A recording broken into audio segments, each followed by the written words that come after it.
plan de Donald Trump pour expulser des millions de migrants en situation irrégulière prend forme. Le président élu souhaite avoir recours à l'armée pour réaliser sa promesse. On estime qu'il y a 11 millions de migrants irréguliers qui se trouvent en ce moment aux États-Unis.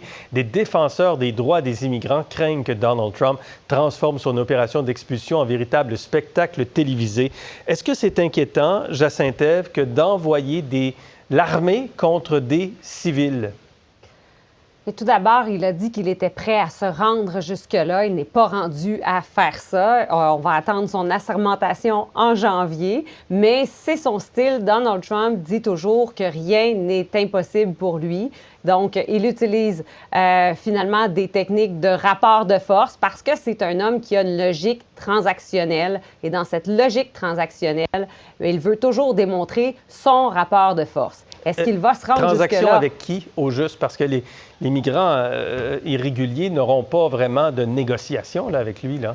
Bien là, il a un devoir moral envers ses électeurs parce qu'il s'est engagé durant la campagne électorale à s'assurer de baisser le niveau de criminalité qu'il associe notamment à l'entrée massive d'immigrants illégaux qui, pour une certaine proportion, pas l'ensemble bien sûr, parce qu'il le sait qu'il y a une proportion des immigrants illégaux qui contribuent à l'économie, mais il y a une proportion qui, finalement, travaille dans les réseaux criminalisés. Et on peut Est-ce qu'on a la proportion?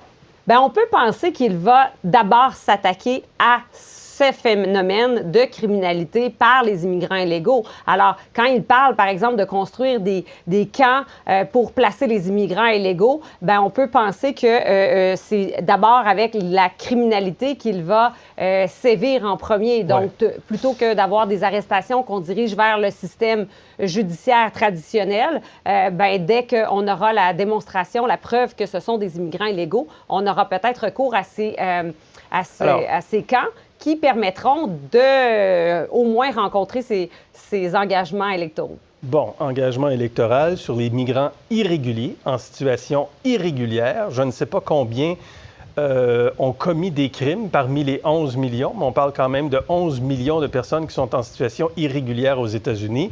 Dans le passé, dans le premier mandat de Donald Trump, on parle d'expulsion d'1 500 000 migrants. Et sous Joe Biden, on parle de l'expulsion de 1 100 000 migrants. 11 millions dans un mandat, Martine, est-ce que c'est techniquement faisable? Bien, écoutez, je ne suis pas spécialiste en expulsion des migrants, là, mais je veux dire, c'est techniquement parlant, ça va être quelque chose. Puis comment on va faire ça?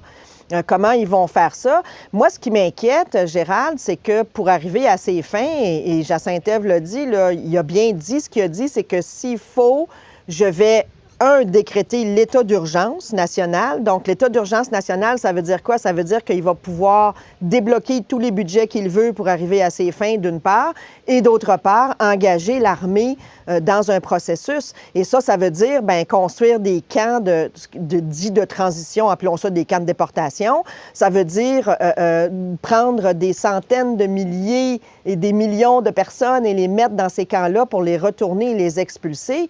Ça va être la catastrophe. Moi, la chose qui m'inquiète, pourquoi la catastrophe? Quelle catastrophe? Bien, écoutez, une catastrophe épouvantable. Je veux dire, imaginez-vous là, que vous avez des millions de personnes, les militaires qui vont chercher les gens dans des maisons, qui les amènent dans des camps de déportation pour après ça les amener de l'autre côté de la frontière ou les expulser des États-Unis.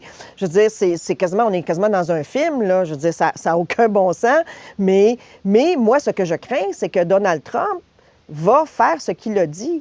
Et peut-être pas les 11 millions, mais il va peut-être commencer et y aller avec une démonstration de force, là, parce que c'est ce qu'il aime et c'est son style de faire des shows pour montrer qu'il remplit ses engagements. Et on risque d'assister à quelque chose qui va être assez laid.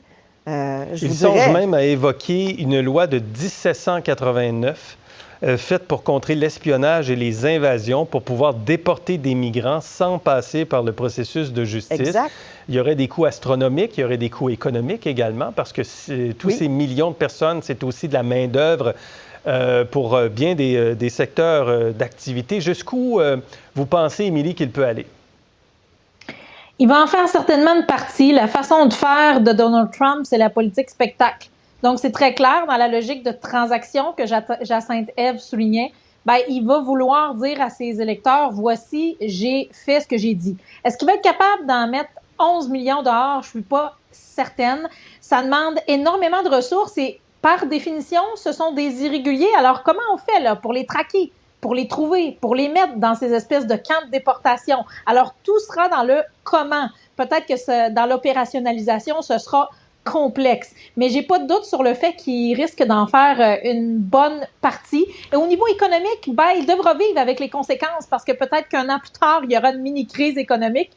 Tous les experts le disent, ce serait hasardeux pour les États-Unis à ce stade-ci d'en expulser autant parce que nombre d'entre eux sont des travailleurs. Alors, et dans des secteurs, l'autre, ce sera peut-être compliqué. Et dans des secteurs, Émilie, si vous me permettez, dans des secteurs aussi qui sont quand même stratégiques dans l'économie américaine, là, dans le secteur manufacturier, dans le secteur aussi, des secteurs comme la restauration, des secteurs comme l'agriculture aussi. Donc, et ça, tous les économistes le disent, effectivement, là, ça va avoir un impact sur l'économie américaine, un ralentissement de l'économie américaine qui va être causé par ça. Et c'est une pression que de tels propos sur l'ensemble des personnes qui sont sur le territoire, qui vont peut-être arriver à la frontière canado-américaine, justement pour se sauver de cette situation. Ça inquiète beaucoup le premier ministre du Québec, qu'on écoute. Il y a un risque réel que des Américains, entre guillemets, illégaux, se ruent vers la frontière canadienne et québécoise. Il y a des citoyens qui sont inquiets que la même situation se reproduise. Donc, très important que le Québec puis le Canada ne deviennent pas une passoire. Est-ce que le Québec, le Canada peut devenir une passoire, Jacinthe-Ève?